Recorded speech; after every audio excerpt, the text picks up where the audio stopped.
พี่น้องเลยต่อ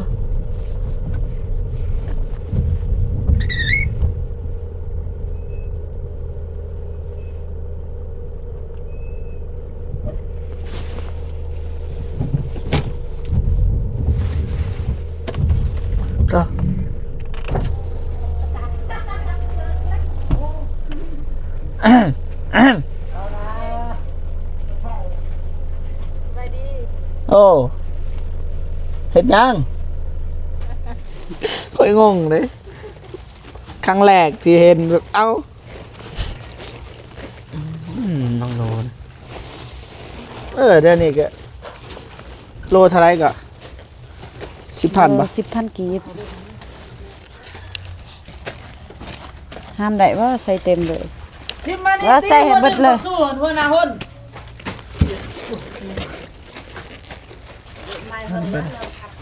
ลบนะน้องดูได้ไฮไลท์ฮะลบนะ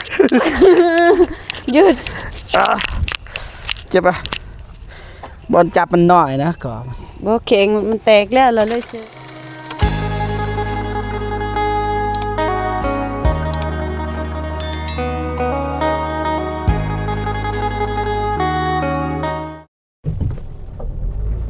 โอเคพี่น้องนะเปิดภาพมาพี่น้องมาพี่น้องเดินทางเข้าไปหาน้องนูพี่น้องเนาะตอนนี้ก็เดินทางมาคนเดียวเด้อพี่น้องเด้อ เมื่อวานก็ไปกับบอตูนพี่น้องนะแต่ว่ามื้อนี้ก็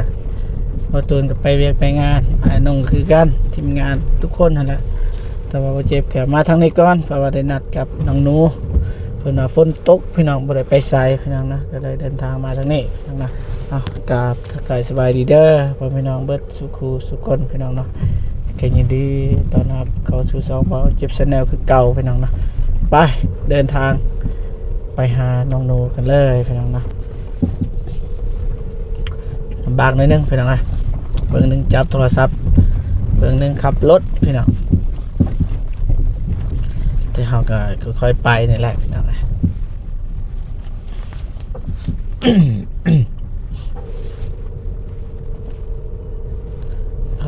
ทางหน้าบ่ฮู้ว่าเขาเจ้าเฮ็ดหยังนี่แม่นบ่พี่น้องแม่นบ่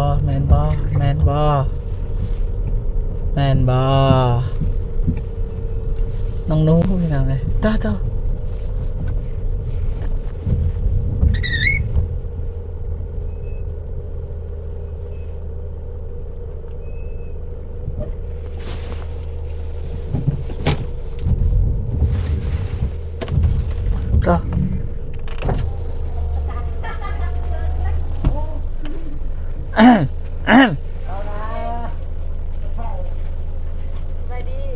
โอ้เฮ็ดยังปอกผักคนดุคนมันพี่น้องเอ้ยขายบ่ขายโล10,000 กีบโล10,000โตพี่น้องเอ้ยลงไปลืมก่อนพี่น้องเอ้ยโอ้มียังให้ซอยบ่มียังให้ซอยบ่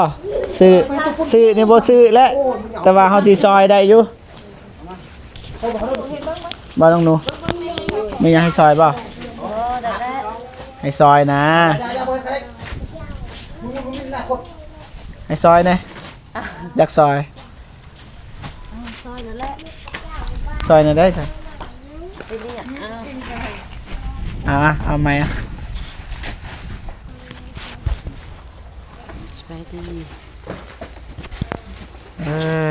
สบายดีเด้อขุ่นๆเด้อจับกล้องให้ไอ้นี่ไอ้ที่ซอยสบายดีเด้อแนวใดนี่แนวใดห้ามไปห้ามเรียนต้องเรียนบ่เรียนมื้ออื่นจังสิหายใส่ถุงโอ้คักเด้อมันเปียกแบบนี้เด้อโอ้หนักเลยหนักเลย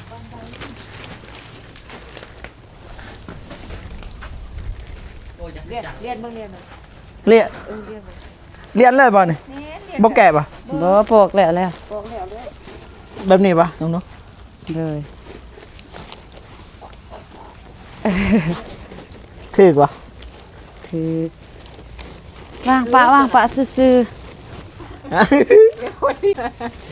ค่อยงงเลยครั้งแรกที่เห็นแบบเอ้าน้องโนนเดี๋ยวนี้ก็โลเท่าไรก็ ๆ 10,000 ปะ 10,000 กีบแม่ค้าซื้อหรือผักงามหัวใหญ่นี่ผักมันปนกันบ่ฮู้มันสิให้เท่าใด แสดงว่ามืออื่นนี่เอาไปขาย หายสิทงเราสิมาเอามื้ออื่น อ๋อ งงเลยบอกไหม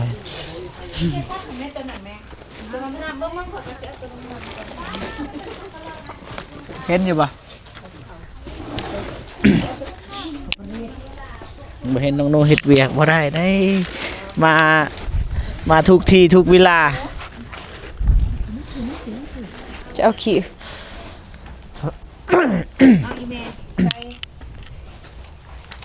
เบิดบ่เบิดเลย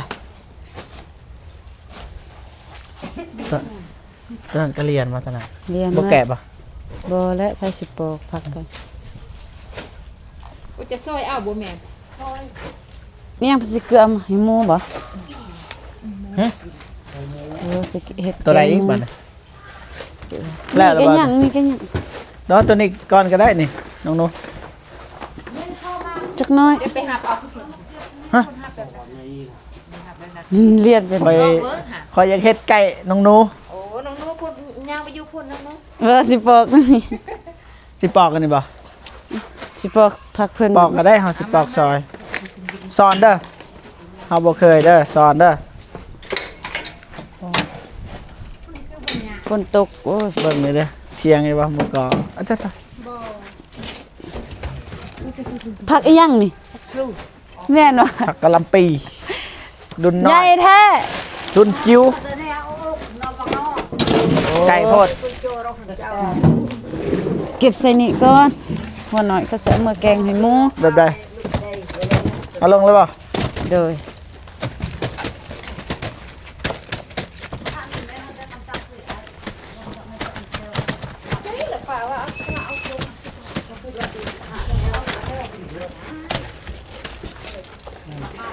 ต้นนี่เด้อ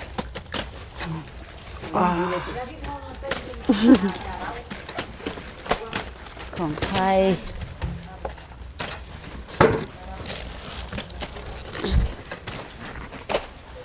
ใหญ่สุดตัวบ่นี่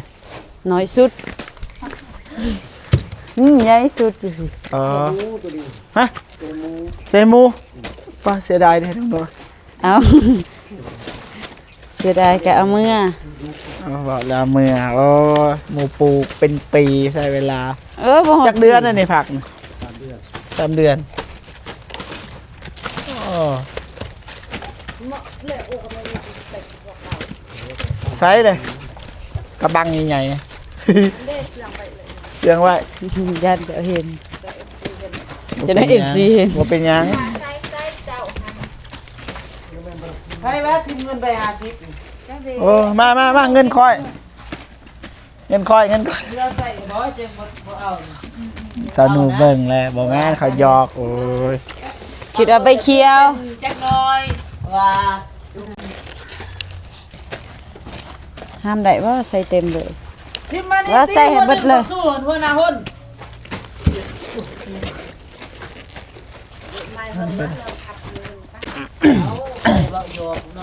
บุญได้มาซอยเวียดว่าสิแวะไปเบิ่งแล้วถ่ายเอาไง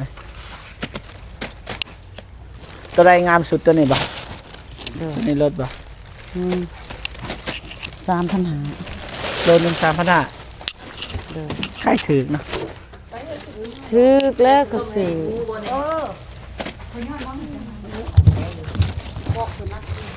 เขามาหาบเอาเองบ่ นี่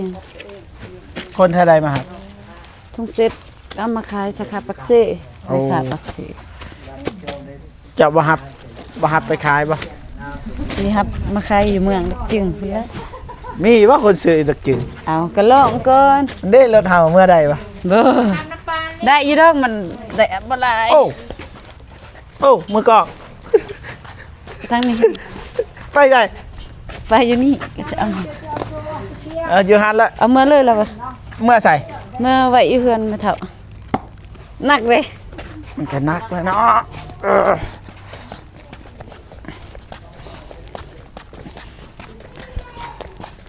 พักพัก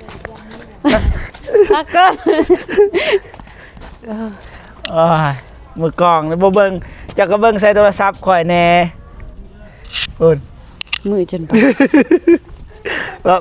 เอาเบิ่งแบบนี้นี่ย่างไปแบบนี้เช่นบ่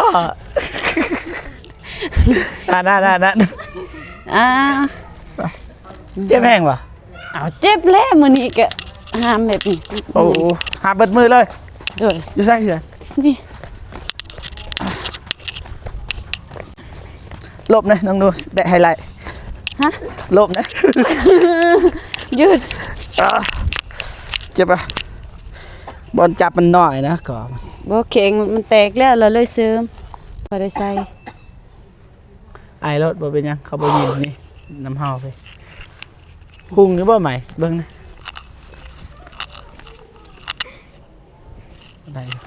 ได้อยู่ยังไงแดนมันบ่ดัง 1 2 3 ฮอดเลยบ่บัดนี้บ่ฮอดละพักเด้อ อีหมื่นนะ ลบให้นี่โอ้ไปใส่อ๋อ เขาอยู่นี้เลยบอกของอีเมล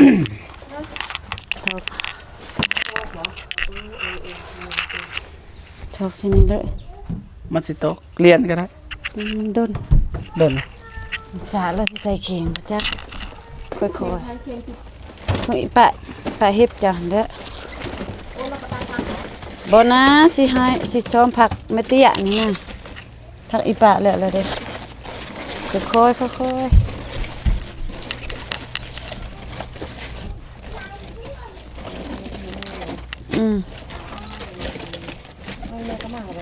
อุ้ยมาแต่เฮิงเหรอ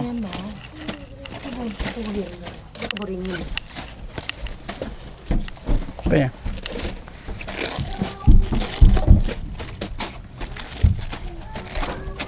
ผักอีป้าซ้อมแล้วล่ะนี่ไปผักแล้ว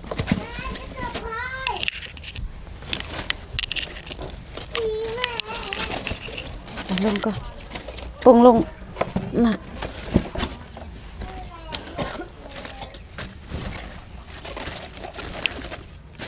มันไหนเบิดมือบ่มันนี่ นักมือ จะเฮ็ดเบิดมือ ไปแต่6 โมงเช้า โอ้ ฝนตกแข้งฝนหมดมื้อ ไปซอยบ่ ฮะ นะครับจ้าง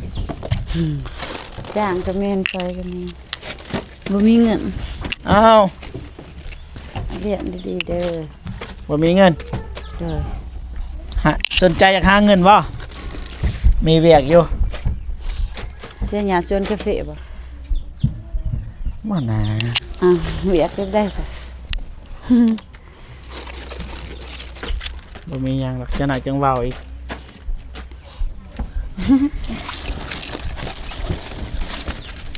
หาเวียกดีๆให้เฮ็ดแหน่บ่ได้มีเงินใส่ เวียกง่าย เวียกงาน ๆแต่กำไรดี นั่งห้องแอร์บ่ นั่งห้องแอร์บ่ได้ อ่ะ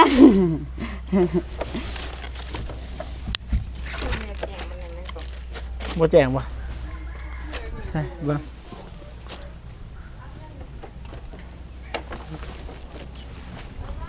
ได้อยู่ไปจังได๋สิให้จับอีกเด้อหาเด้ ซอยนะ มือกอก บ่ ด้วย บ่ตูนบ่ได้มาบ่ บ่ตูนบ่โหนไปเวียกเพิ่นเอง เอออยู่เตียงเทใส่บน โอ้ไม่เท่าได้ของฟรีบ่หรือว่าซื้อเอาฟรีบ่น้องหนู โอ้ยฟรีแล้วเนาะขี่พักไปสิอยากได้แล้วเอาเก็บเมื่อให้หมูกิน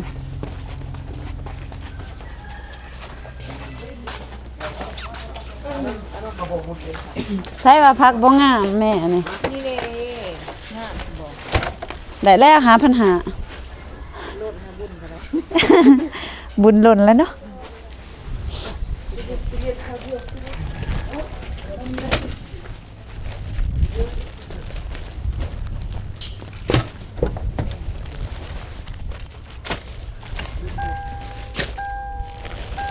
นี่งามเลยได้หาปัญหา นี่มันอันนี้สำนีคือ ใบมันยังงาม มันบ่ตกใบขี้ละ ย่างไงบ่นี่ อย่างแล้ว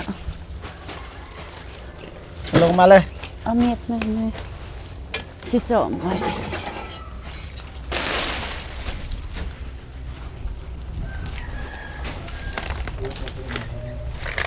โอ้เหยียบขอโทษนะ เอาสิ ใบมัน เหยียบได้ ได้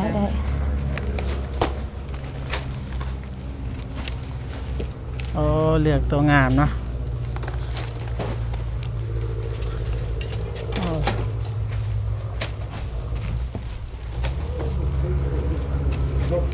เยี่ยมพี่น้องไงแบบมาแบบโบเซียเวลานะได้มาเกะกะคือกันเกะกะบ่บ่เกะกะบ่ บ่ แม่นบ่ดีเนาะมีคนซอยเนาะซอยจับซื่อๆนี่แหละเฮ็ดหยังบ่เป็น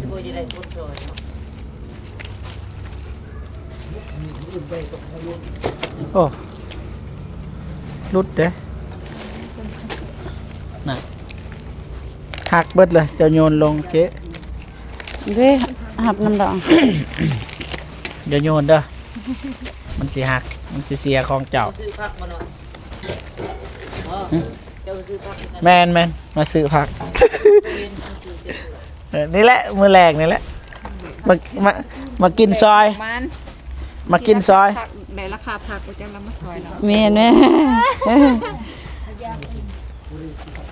มาซอยนี่คือแบบราคา เอาบ่เคยซื้อเอาเคยมาขอ คอก็ได้เป็น เนาะมาขอ แม่ก็ยังคอนี่ แม่นบ่เทื่อหน้าก็ แม่ยังบ่ได้ซอยหันแม่มีแต่คอ บ่ได้เด้มาซอยกัน แม่หันมาซอย โอ้ให้ลูกเต้าซอย ได้ แม่ยืนเบิ่งก็พอแล้ว ได้ ผู้ติดตามดี เออ บ่ได้ติดตาม หับซื้อเด้อผักเด้อคันมีเด้อหับซื้อจำนวนหลาย แม่บ่ได้ปลูกผักแต่แม่อยู่ อยู่ไส บ้านพ่อบ้านแม่ อยู่ไส โอ้แม่อยู่ตรง ดูแล้วงามบ้านยัง บ้านน้องแกน้องแก โอ้หูอยู่ ปลูกไผ่แดง ขอยอยู่บ้านหุยหุ่น จะอยู่บ้านห้วย หุยหุ่นใต้ โยเมืองเดียวเลยวะ แมน ถามรถ ถามก็เลยบ่ฮู้จักกันเนาะ แมนอยู่หุยหุ่นเด้ออยู่ เอาเนี่ยบ่ อยู่ แล้วซันแม่กับเมื่อนำเป็นหยังแล้วมื้ออื่นน่ะ แม่นบ่เฮาสิเมื่อมื้อนี้แหละจะหน่อยอันนั้นเพื่อนอยู่อันนั้นเด้อ แม่ก็บ่ได้ขี้แล้ว เพื่อนอยู่อ่างน้ำหุยหุ่นถามรถสิเจ็บผู้จักบ่ ซื้อจริงได้ก็ สิเจ็บ สิเจ็บ เจ็บ อ๋อเจ็บเด้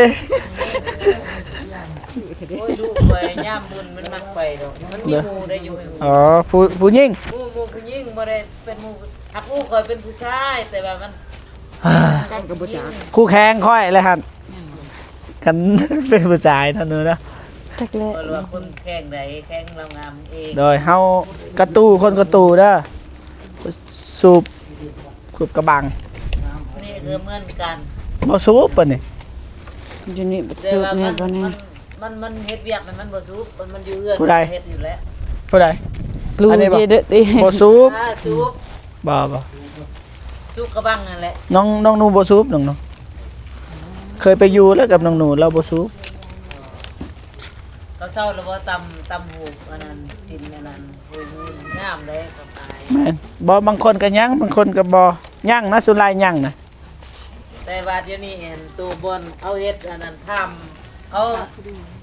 เฮ็ดเอาสินเอาแพ้มาขายอยู่อันนั้นน่ะคือว่าเขาเลิกแล้วเนาะคือบ่เห็นบ่ จังหวะมันบ่ขายบ่ขาดติบ่ แล้วขายแพงโพดบ่เมียนไหวเจ้าของแหน่ แพงและแนวต่ำมันยากเลย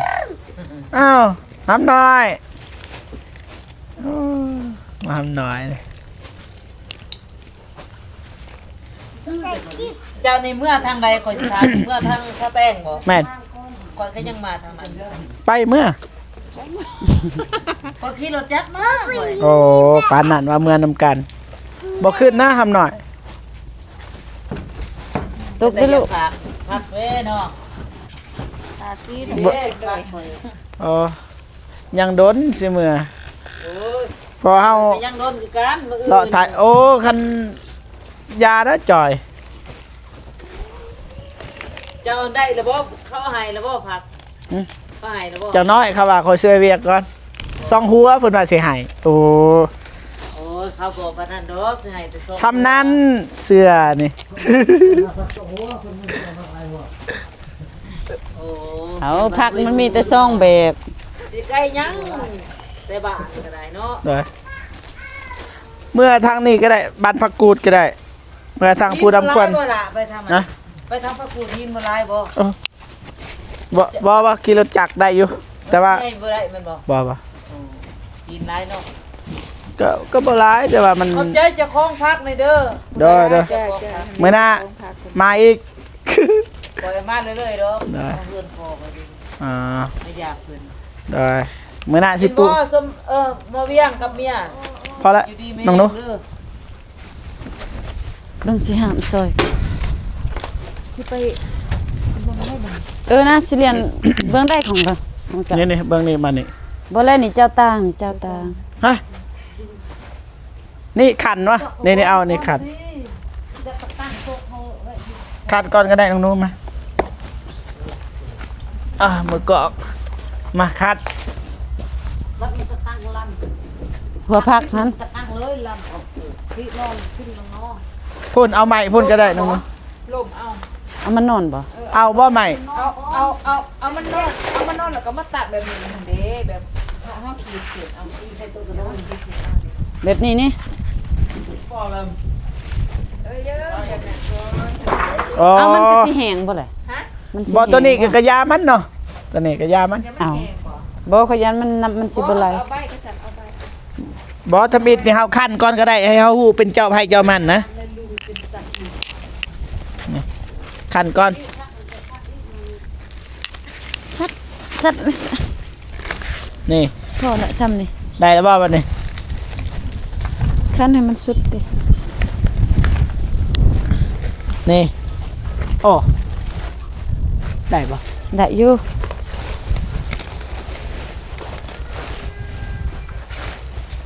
บ่มีบ่ใหม่เฮ็ดนี่ ได้แล้วซ้ำ ได้บ่ ได้อยู่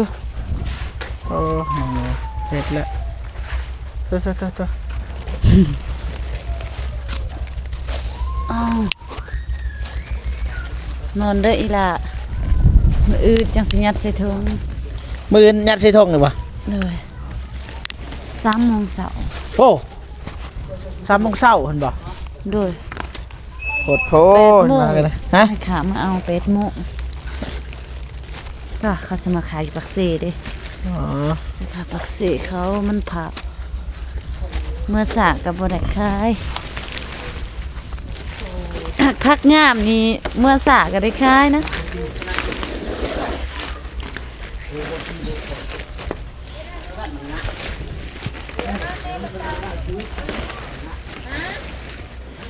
บ่เฮาขันเอาได้ไหม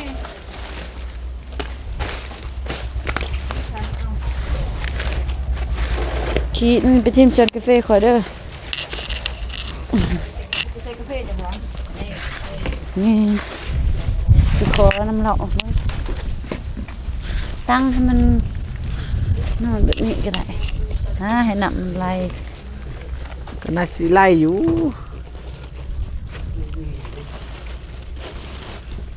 มื้อนี้เนาะ เลย บ่แม่น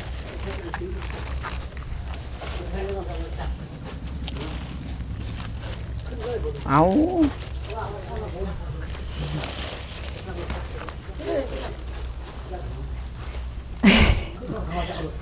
จิบเอวเลย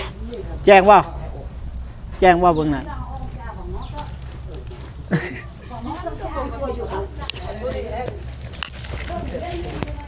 จิบแอลบ่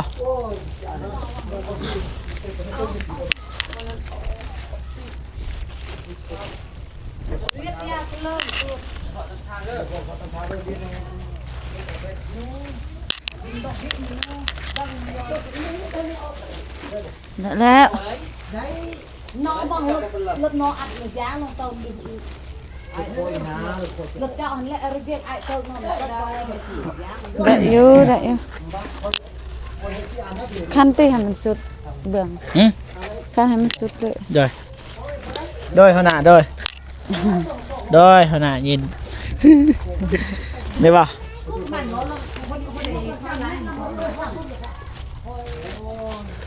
พอแล้ว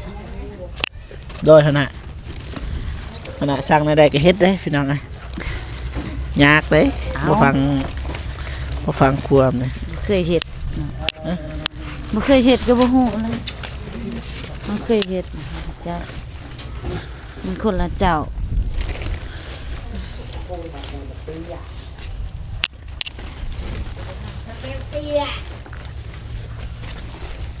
นี่แหละสิเป็นเจและ ให้เป็นเจ เจ้าของพักนี่แหละสิเป็นเจโลสิพันบ่เจ็บแล้วสิเมาซื้อหมดเลย โอ้ว้าว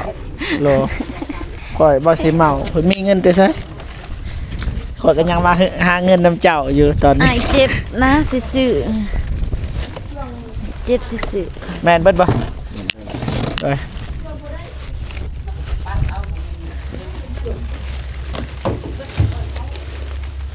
บ่แม่นลง ๆลงลืมบ่เคยเฮ็ด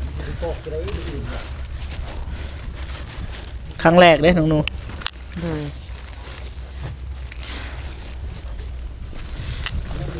โอ้หัวใหญ่นี่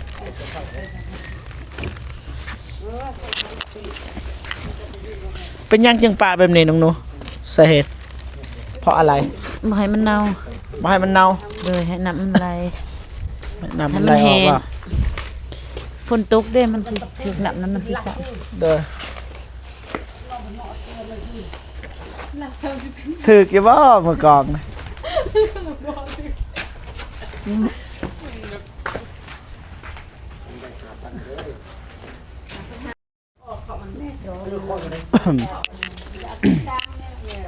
คิดซอยกันมันจึงแล้วไวน้อง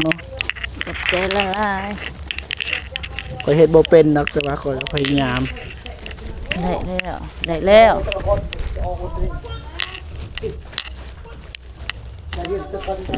ข้อยมักลง แล้วมันพอแล้วพอแล้วรถมันสิออกคือมันสิถือผักเอารถยับออกนี่แล้วสิถอยรถ แล้วสิถอยปะ โดย เด้อ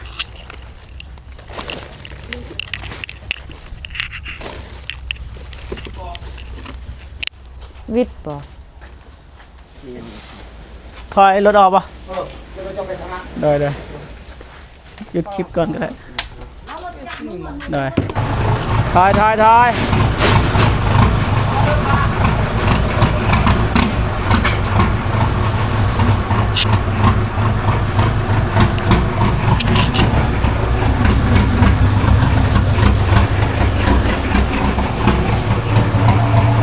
หยุดคลิปก่อนเด้อรบกวนพี่น้องไปออกออกลูกออกนะจอยนะ ใจเป็นจัก1 2 3ออกมาใจลูกเอ้ยม่วนแล้วบ่ม่วนแล้วบ่คัดเลขไว้ สมพ่อหนักไม่คนอยู่เทิงกันดอก สองแม่ลูกบ่ยอมลงเว้ย เดือนหนึ่งมาพักกันนะ45 บาทเดือนปลายเนาะ ใส่กระตา เดือนหนึ่งกับ15 วัน เห็ดพักทุกปีป่ะ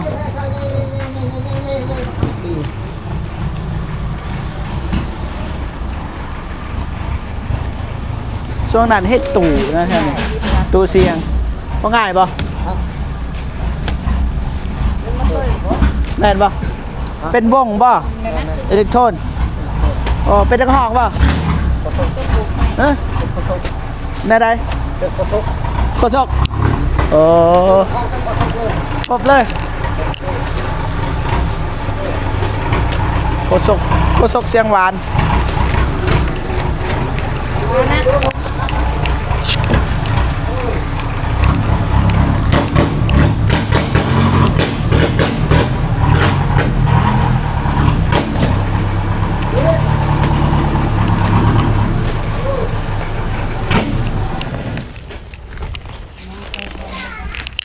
โอ้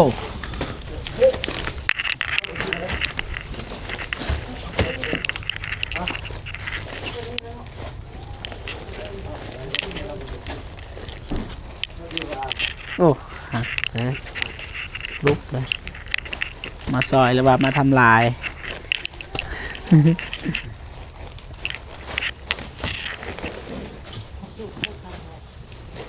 เอาโมเมนต์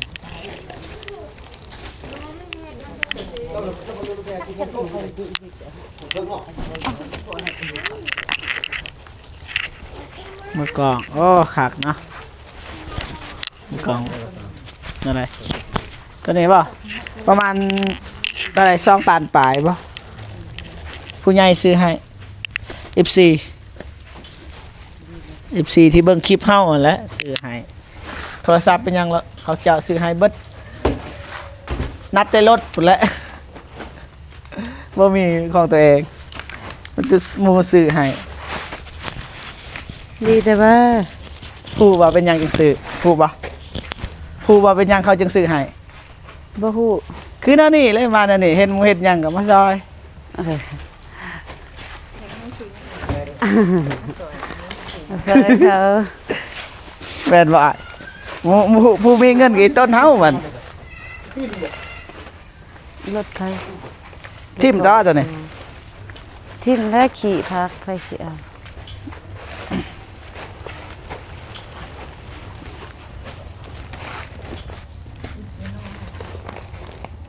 เสียหนูมาแล้ววะ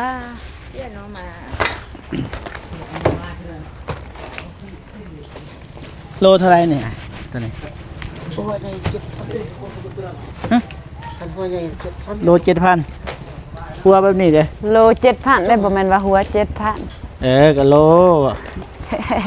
หัว7,000มันก็โอ้ เอ้ยมันน้อยไปเลยจะได้แหละ ก่อนสิเฮ็ดเศร้าเฮ็ด YouTube และสิปลูกผักกันหัว7,000 บ่มีคนซื้ออีกไปก็เฮ็ด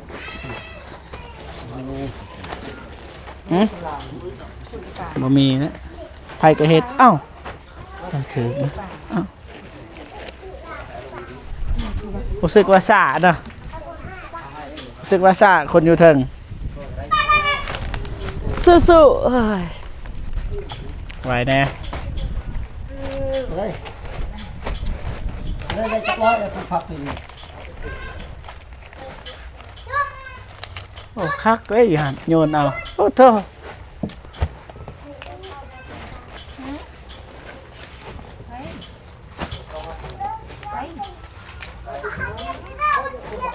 หยุดคลิปก่อนก็ได้เนาะนี่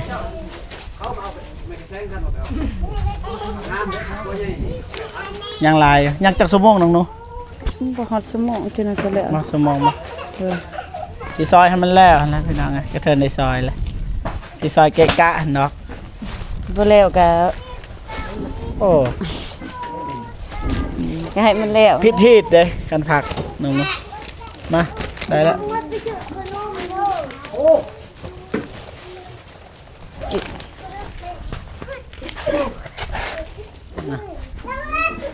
ประมาณนี้พ่อพี่น้องเนาะมันจะว่าเบาเจ็บสีซอยทั้งอายแล้วก็เอื่อยเพิ่นให้แต่มันแล้วก่อนแล้วก็เดี๋ยวว่ากันแต่ตอนนี้จบคลิปก่อนเด้อพี่น้องเด้ออ่ะโอเคพ่อพี่น้องเนาะเบาเจ็บก็สิจบคลิปก่อนมาจังได๋ก็ขอบอกขอบใจขอบคุณFCทุกท่านที่มาให้กำลังใจตลอดมาพี่น้องเนาะเจอกันคลิปหน้าพี่น้องสำหรับคลิปนี้ไปก่อนเด้อพี่น้องนะบายดีเด้อ